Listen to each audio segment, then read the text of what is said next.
Saya berharap segera orang-orang seperti Ali Mohtar Ngabalin, Andre Rosiadi, Ade Armando cepat-cepatan lah pindah. Gibran merusak suasana hati kita di jalan raya, membuat tambah macet, mengambil. Silakan aja. Jauh dari pandangan Jakarta itu makin nyaman, ruang publik kita nggak pengap.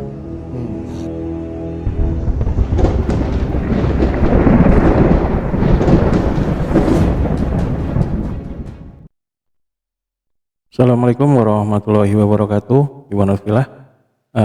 Pada video ini kita akan melihat bagaimana komentar dari Ges Khalifah yang juga salah satu simpatisan atau kerabat dekat dari Anies Baswedan ya. Bisa bilang dia die hardnya Bapak Anies lah di sini.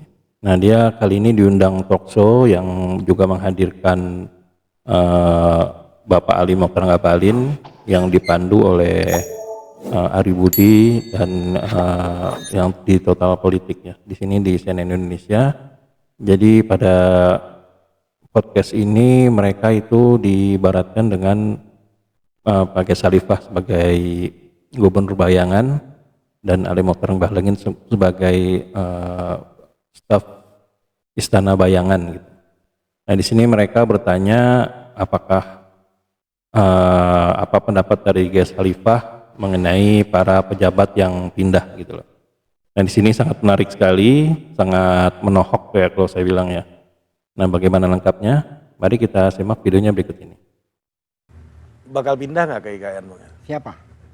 Pak Gubernur. Ya. Saya. Ya. Pak Gubernur. Dia anak Jakarta asli. Iya. Bos. Ya, menikmati ibu kota ini kan. Saya senang ya dengar berita Pak Ngabalin akan pindah ke IKN. Kenapa nih? Saya berharap segera orang-orang seperti Ali Mohtar Ngabalin, Andre Rosiadi, Ade Armando cepat-cepatan lah pindah. Gibran paling tidak, dan sebagian seluruh anggota DPR itu paling tidak hak saya di jalan raya nggak diganggu sama mereka dengan strobon, dengan mobil pengawalan segala macam itu merusak suasana hati kita di jalan raya, membuat tambah macet, mengambil. Silakan aja buat saya secara pribadi. Lalu semakin jauh dari pandangan Jakarta itu makin nyaman, ruang publik kita nggak pengap. Khusus orang-orang ini aja yang semua itu rombongan-rombongan itu jadi yang masalah ini perwakilan lah, ini perwakilan lah. Ya, kurang lebih lah gitu. Ya. Jadi kalau secara teori pembangunan kota kita banyak pertanyaan tentunya. Tapi kalau secara subjektivitas pribadi, saya gembira, alhamdulillah. Alhamdulillah wa syukurillah. Silahkan, lebih cepat lebih bagus. Tapi penting juga nih sebagai gubernur Jakarta bayangan nih kan, melihatnya ini ibu kota baru untuk menggantikan Jakarta. Artinya beban Anda nih kan sebagai gubernur kan harusnya berkurang nih kalau orang-orang ini pada pindah segala macam kan. Ya. Tapi kalau melihat sinyal ya dari pembangunan, dari visinya, kemarin kita lihat ada 2 orang yang mundur gitu pimpinannya. Anda punya perspektif apa soal hal ini? Nanti boleh dijawabnya usai jeda, Boleh. biar lebih paten lagi, iya. bisa lebih panjang lagi jawabnya. Tetaplah bersama kami. Kasih dulu break Dinda.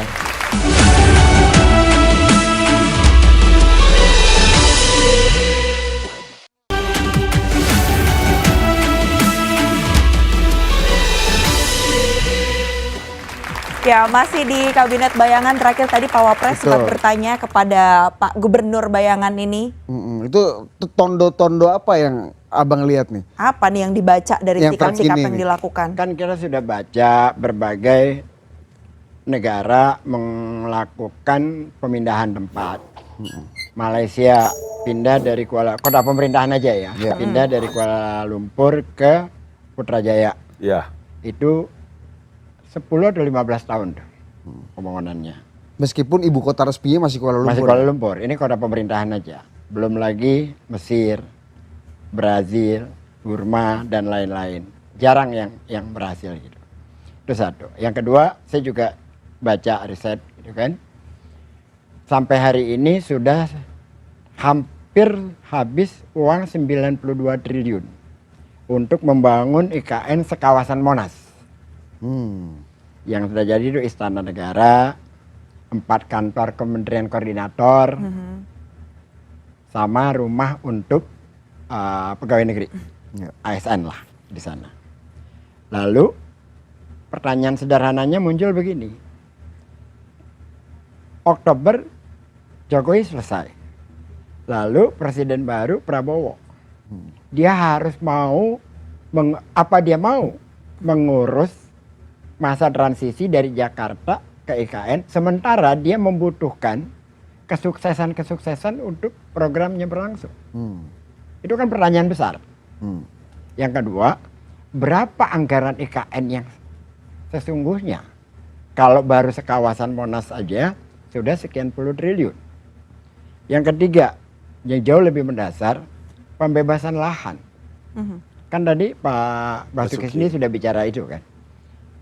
Itu saja belum selesai. Terus bagaimana kita mau melakukan pembangunan kalau proses pembangunan pembebasan lahannya aja belum beres sampai hari ini. Jadi kalau Ali Mokhtar Ngabalin, teman saya lama, teman berjuang zaman dulu. Zaman sekarang. Karena udah beda perjuangan deh. Beda tempat aja, perjuangannya tetap sama, cuma beda tempat. Mengatakan akan segera pindah ke IKN, itu sepanjangnya ya? Apa cuma sampai Agustus? Panjang. Terus? Selamanya?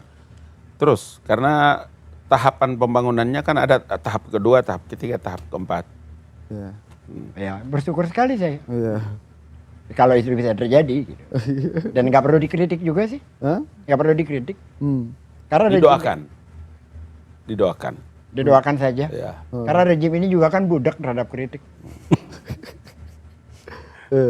Berarti meskipun banyak pertanyaan dari Pak Gubernur tadi soal pembangunan IKN ini gitu ya, dan sekarang yang menang Pak Prabowo yang akan dilantik gitu, dan salah satu jualan Pak Prabowo adalah keberlanjutan. Apakah IKN ini menjadi ujian dari keberlanjutannya ini menurut saya? Tidak punya pendapat soal itu, silahkan aja. Karena saya tidak punya irisan dengan pemerintahan yang nanti, yang sekarang maupun yang nanti.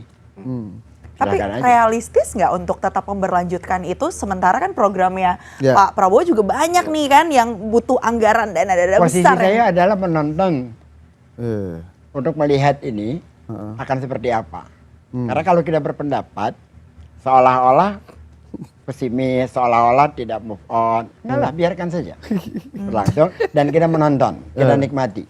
Oke.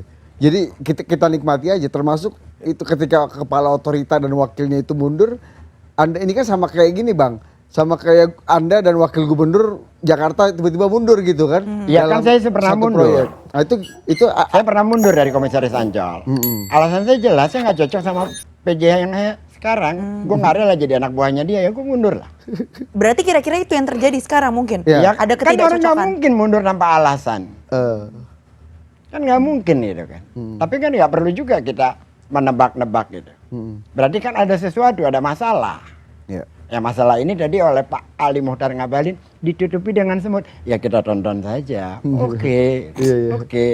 Nah, sebuah daerah itu menjadi ibu kota itu apa sih yang paling mendasar, yang paling basic, yang pertama harus diselesaikan dulu sehingga kita yakin daerah itu bisa jadi sebuah ibu kota? Public service, transportasi, sekolah, rumah sakit, gitu-gitu. Public service yang utama. Sekarang ada bandara nggak di KN? Lagi pembangunan yang katanya akan diresmikan secepatnya ya. Bandara untuk pejabat, weh. Ya, itulah tadi tanggapan dari Ges Khalifah, salah satu diehardnya Bapak Anies Baswedan ya, di mana dia menanggapi andaikan memang para pejabat itu mau pindah seperti Ali Mokhtar Ngabalin, seperti Andri Rosadi, Ade Armando, itu akan membuat ibu kota Jakarta itu akan semakin lega gitu loh. Karena dia beranggapan kalau ada mereka itu jadi pengap gitu. Ya mungkin bisa diartikan dalam makna yang luas ya, maksudnya apa ya gitu. Apakah nanti bakal tidak ada lagi yang tadi dikatakan Ges Khalifah strobo-strobo itu motor-motor yang mengawal para pejabat, jadi bisa jadi itu malah salah satu kunci untuk menghilangkan kemacetan gitu. Nah, yang poin yang berikutnya yang penting ialah mengenai pendapat beliau mengenai IKN gitu yang ada di Kalimantan, di mana dia menyebut banyak sekali hal-hal yang memang ganjil gitu, janggal yang banyak perlu diperbaiki. Seperti berapa lama ini bakal ada pembangunannya, berapa anggaran yang akan dihabiskan. Karena memang baru seluas Monas aja udah hampir 100 triliun ya. 90-an triliun tadi yang dibilang itu. Angka pastinya juga kurang tahu sampai berapa gitu.